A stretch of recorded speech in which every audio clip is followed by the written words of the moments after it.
Ladies and gentlemen, boys and girls, you are watching yet another episode of Lima Shenanigans of 1977. It's Wednesday night, and you know what that means, ladies and gentlemen. It's time for the AEW Dynamite Event Center Wrestling Report. And now here's the man to give you that report, Mr. Eric M. Lima. Thank you very much, Mr. Announcer, sir. Well, hello there, everyone. Welcome to yet another episode of Lima Shenanigans of 1977. This is episode 1597. We're going to talk about what just happened on AEW Dynamite. It was over an hour ago. And as you know, the road to All In is getting more treacherous. In fact, we got basically 2 weeks from today. 2 weeks left. In fact, we got 14... let me add it up here. We've got 18 days left. That's 2 weeks and 4 days left until All In. And this is the first AEW Dynamite for August 2024. So let's get right into it. What the heck was going on in that endeavor? As we're talking about the title eliminator matches, they're called now instead of non-title matches. A title eliminator match goes like this. If you beat the champion in a non-title match, you get yourself a title shot. If not, you go back to the back of the line. And MJF was defending the title against, MJF versus Kyle Fletcher. As you know, Kyle Fletcher is the personal friend of MJF's opponent for All In, Will Ospreay. And somehow Will Ospreay was locked in the back. I wouldn't be surprised if MJF had something to do with that. And Don Callis was joining on commentary, and after the matchup, and MJF did win because Don Callis tried to throw a screwdriver in there. Kyle Fletcher refused to use it, but then as the referee was busy with Don Callis, MJF low-blowed Kyle Fletcher to pick up the victory. Will Ospreay was locked in the back until he got himself free, as MJF was still beating up Fletcher after the matchup, and Will Ospreay jumped in the ring, chased him away, and vowed that he will beat him at All In. Meanwhile, Mariah May went one-on-one with Viva Vaughn, and Mariah May did pick up the victory, and as she was celebrating, she got a gift from none other than Timeless Toni Storm. Now,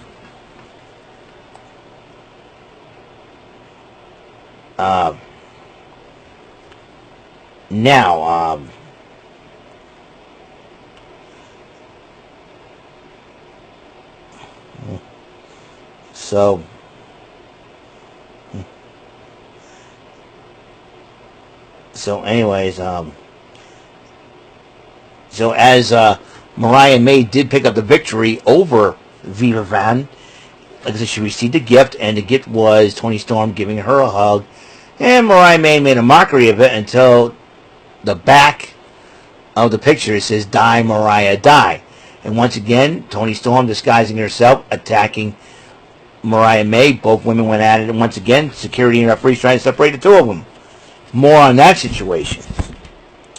Let's see, where were we? Darby Allin, Jack Perry was addressing Darby Allin during a promo, but then it was caught off by Taco Bell. I don't mind Taco Bell, but come on. Anyways, Darby Allin did respond to Jack Perry about the TNT title being on the line and why he did not burn Jack Perry alive. So, Chris Jericho was on commentary, and I made fun of him. Hi guys, as Katsuyori Shibata took on Brian Keefe, who still had he wore his pants like he's Steve Urkel all of a sudden. And Katsuyori Shibata won the matchup, but then Big Bill and Chris Jericho jumped him. But then Hook came back, and he was brawling with Jericho. Renee Paquette interviewed Orange Cassidy about his conglomeration buddies and not being there. So, and then Renee Paquette interviewed Adam Page. I think Adam Page still wants Swerve Strickland in a matchup. Jim Ross sat down and interviewed with Swerve Strickland about his title defense against Bryan Danielson. That was a heck of a deal. And a trios matchup. FTR joining up with Orange Cassidy to go up against Roosh, the Beast Mortos, and Undisputed Kingdoms Roderick Strong, as Matt Taven and Mike Bennett were goofing around at ringside, sitting in seats, taunting their opponents, getting involved. But in the end, FTR and Orange Cassidy won the match. But then the Acclaim comes down and starts talking trash to FTR. And then as they got close, them and FTR started brawling. Referees and officials and security tried to separate these two guys. These two teams, I should say. And I'll tell you, what a fight this was, man. What a fight that's going to be. As you know, and probably the World Tag Team Champions are in the catbird seat with grins on their faces. The Patriarchy addresses the House of Black and the Bang Bang Gang as they going to battle each other for the number one contender spot for the Trios Championships. And so, I swear to God, freaking Christian Cage is not letting Killswitch hold the belt. You know what I would have done? If I was in Killswitch's shoes, while they make the tag team title defense, jump down, not get tagged in, walk out. You won't let me hold the belt? I won't let you hold the belts either. You're going to lose them? I would walk out on Christian Cage. I would. If I won the Trios Championship or Tag Team Championship or any championship and I had Christian Cage in my corner and he's holding my championship, I would basically just walk out on him because that's my belt. I won it, not you. I would have smacked him upside his head if Christian Cage can't stand that goof. He's a clown. He thinks he wants to be a villain. I'll tell you what, I would have grabbed the belt and whacked him with it. And then drop the belt because you disrespected me, I walk away. That's what I would do. Anyways, so in a handicap match, Camille, the Brickhouse, in her second matchup, makes her Dynamite debut against Jasmine Howell and Clara Carter, and we all know Camille had won that matchup. Mercedes Moné addresses Britt Baker, who was suspended thanks to the Elite. But then Tony Schiavone interrupted her and said, I talked to Christopher Daniels. He said he and Tony Khan have overruled the Elite and should be here next week.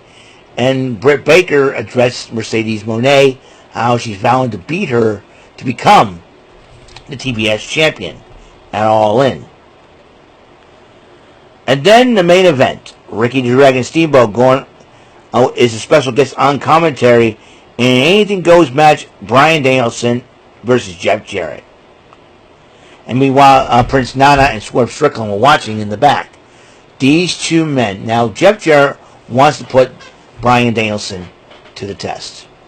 And that's exactly what it was. He wanted to test Bryan Danielson of how all in he's going to be. And these two teams absolutely went at it, dude. And believe me, and it was an insane type matchup. I mean, it could have gone either way, and it could have gone either way. But let me tell you, these two men fought hard. They fought hard. In fact, I think Jeff Jarrett was doing that to see how bad does Bryan Danielson want to be champion. Because he's got a huge matchup, title versus career. If Bryan Danielson wins, he's the champion. If not, he retires. I think Jeff Jarrett notices the stakes were high, and he put Bryan Danielson to the test. In fact, Jeff Jarrett got himself busted open. And he was bleeding all over the place now. But despite that, Bryan Danielson won the matchup. And then they were both helped up. Jeff Jarrett was being held up by his wife Karen Jarrett and Sanjay Dutt, and Wheeler Yuta was helping up Bryan Danielson. Ricky the Dragon Steamboat came to the ring, lifted both of their men's wrists up, and basically both men shook hands and they hugged each other. Great sportsmanship between the two of them. Respect for each other. That's what I like. I knew Jeff Jarrett was testing Bryan Danielson. Then Swerve Strickland came out and said, since you had your warm-up match I want to have mine. And I want to take on Wheeler Yuta. And Wheeler Yuta goes, you want this? You got it. So, next week on Dynamite, Wheeler Yuta goes one-on-one with the AEW World Champ, Swerve Strickland. Also, we have face-to-face confrontation between the Continental Champion, the Rainmaker, Kazuchika Okada, against Claudio Castagnoli. And that's not all. What happened in the post interview, digital exclusive on YouTube, Renee Paquette was interviewing Jeff Jarrett, and he said, "How even though you didn't come out the victory, how do you feel?" Jeff Jarrett, was about to say that he probably has a lot of respect for Bryan Danielson and whatnot. He said, "I believe he's ready," but then Adam Page bumps into Jeff Jarrett. Those two started yelling and screaming at each other, and they went at it. Jay Lethal had to step in, along with some referee. And while Jeff Jarrett and Adam Page were brawling, Timeless Tony Storm, and Mariah May were going at it. They had to separate those two. It was a wild scene in the back. Or, as one person commented, just another regular day at AEW. And, it's crazy over in AEW right now. It is crazy over there. And I think, Tony Khan needs to hire some people that can stop all the drama there. I think Shane McMahon knows how to run a business. I don't know why Tony Khan did not bothered to hire him. He could have made a difference. Well, you never know.